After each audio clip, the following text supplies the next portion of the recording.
Hey, how's it going? My name's Nate, and I am going to show you how to put on drag specialties shocks on your Indian Chief. So these are a from Drag Specialties. They're adjustable length shock bodies. Um, this one is 13 to 13 and a half. And it's not long enough for my setup right now. So I'm putting on 13 and a half to 14 shock bodies. Basically, there's just a collar down here. Let me see if I got. So this is the base, and it rotates, which allows you to set the eye-to-eye length. So for most people, you just put the Chief spring on, set it at 13, you'll be good. I have my front lifted about 1.5 inches. So right now I'm trying to set my rear at about 1.75 inches over stock, eye to eye.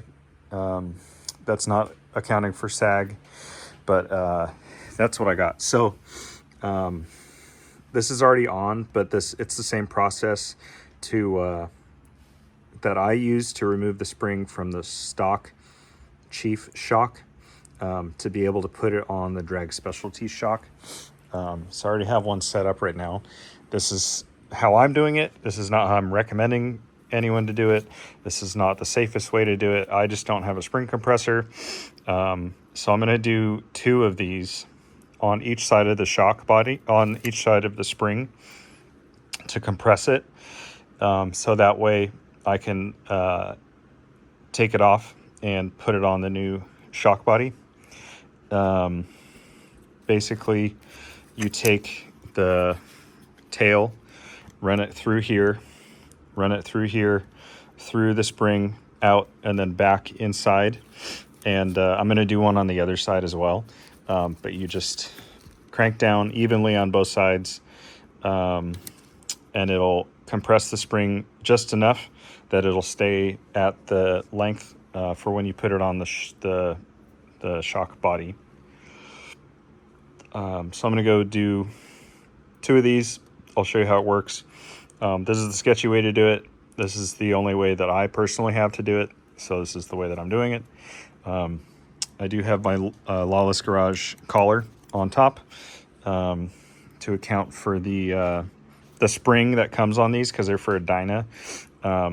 Because the Dyna shock is more vertical, it needs the spring rate is lower because of the angle that Indian put these shocks, because it's more like this. The spring rate itself needs to be higher because of the leverage that it puts on the shock. So I think for like a Dyna spring, the rate normally is like 35 Newton meters or newtons per millimeter or something. The number that I heard for these is like 45. So it's a significant increase in spring rate, which is why you have to swap the spring onto the shock body, because otherwise it's way too soft. Even if you compress it all the way, still too soft. So I'm going to get cranking on this, and I'll be back with you in a second. All right, real quick. So you can see I cranked down on that side, because you can see that the spring is bent. I just wanted it snug so that it would stay in place, because I want them on equal sides. And so I've got this is the tail end, and it's just going to feed through there. You're going to loop it all back through. So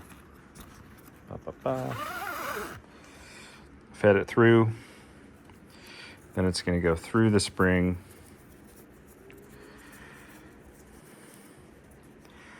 Why did I go this way? The other way's easier. Because you need to you feed it through. Let me set this down. Hold on.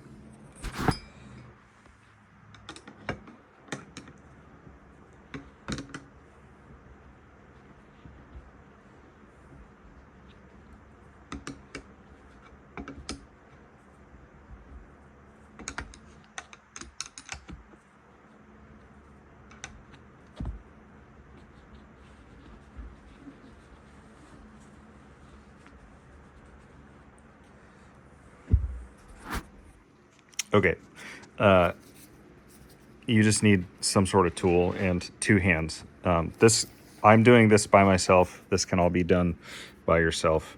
And then I'm just going to feed it back through the same hole that it stuck through before. And I should have set this camera up. Sorry. Quality videography. Okay. So, of course, now it's twisted. I don't want it twisted. Gotta redo it.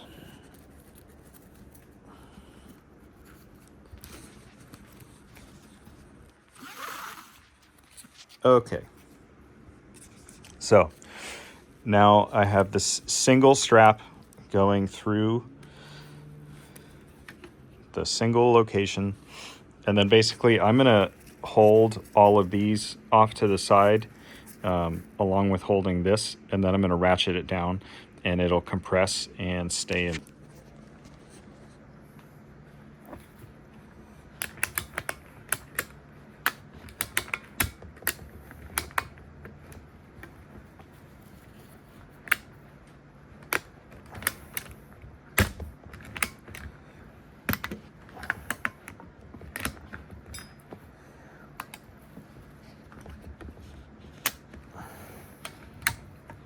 All right, and so now it's done. It doesn't need to be crazy tight. It just needs to be snug enough that the spring will stay compressed. All right, she's locked in place. You can tell because now the whole shock body is moving around on the spring. So I gotta get this collar off. And then I can take these pieces off, put them on the new shock body, and go from there. All right, so next, I mean, you can see if I line the collars up, some of the height that you can gain is just from the placement of the eye bolt or the whatever the mount where it goes through, but the actual when the collars are lined up, you can see you do get a little bit more shock travel from the taller body, and the shock body or from the shaft is longer, and the shock body itself is a little longer, and all of that allows you, when this is fully compressed, you can get 13.5 inches up to 14 inches. So I put the Lawless collar on already.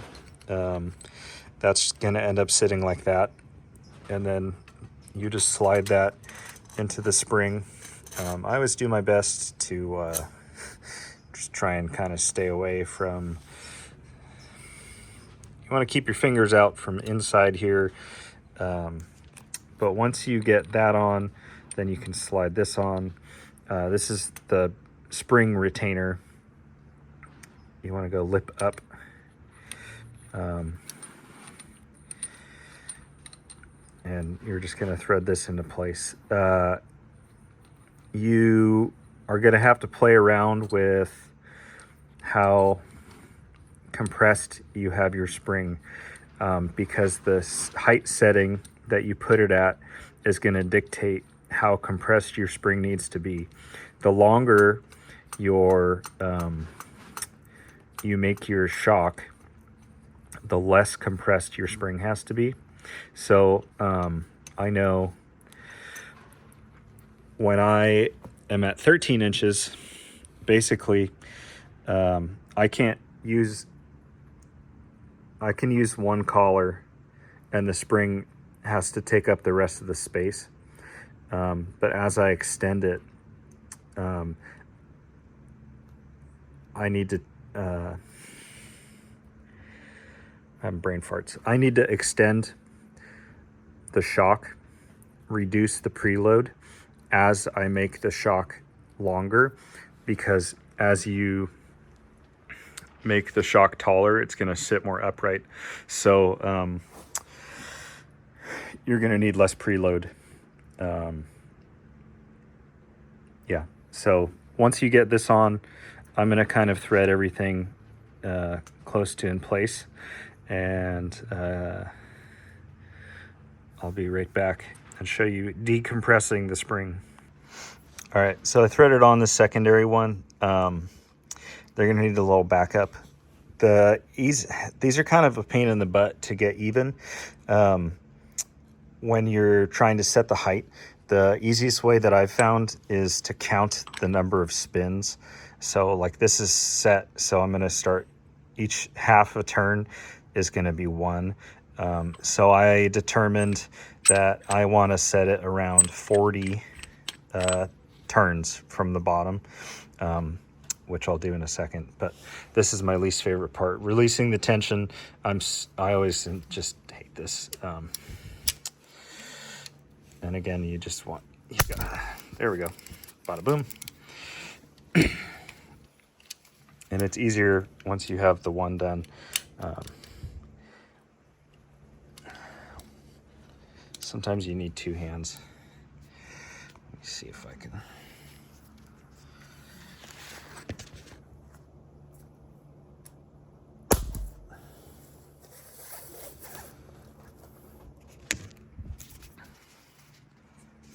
Ta-da. So once I take that out, I just have to set the bottom at the amount of turns that I want it, and go from there. You can adjust the preload when this is on the bike, but if you want to adjust the height, you have to take it off again. This is pretty straightforward to do.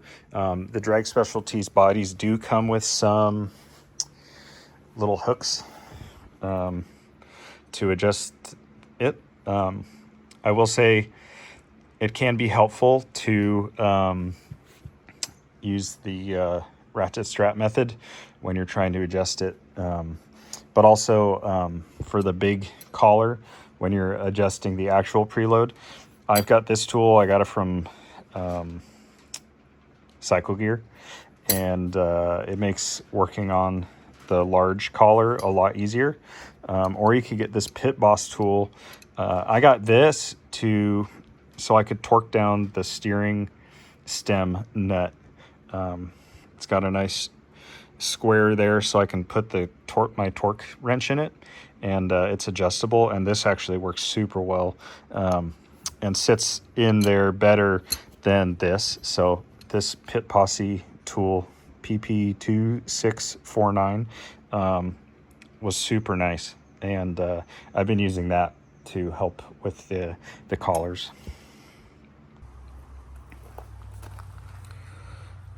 All right, so I ended up setting it at 14 inches.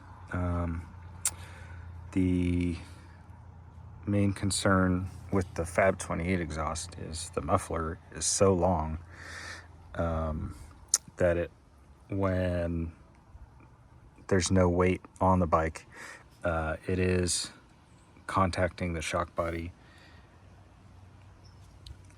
This isn't an issue with the Sawiki exhaust or the Lawless garage exhaust. As far as I'm aware, I don't know about Freedom Performance. I haven't seen anyone.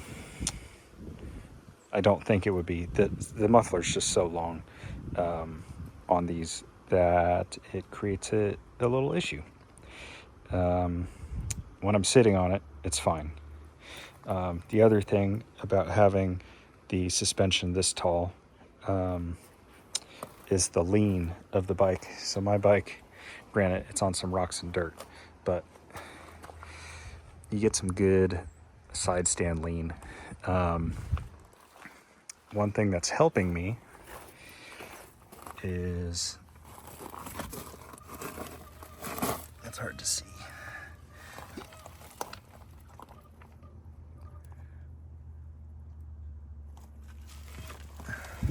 that little block is from Forever Rad, It is a kickstand lift. It adds 1 inch of height. But I'm still going to get extra lean because I'm now plus 2 inches in the rear and 1.5 inches in the front. So this bike is going to corner amazing. And I've already contacted Fab 28, and they're working on a shorter muffler. Fab 28's working on a shorter muffler. It might be fine. I may have to go a little shorter, but I got to take it out, see how it rides. A lot of fine tuning, but I cannot express how nice the added ride height is for the ride. These bikes have so much power, such a good power band, and to be able to make them corner and handle and lean is just amazing. If I scrape this thing, it's because I'm down, not because I hit the peg or anything. It's because I crashed. Like, I've got so much lean angle now. It's just dumb. So ride safe, have fun. Check the links in the description for where to buy these parts. Bye.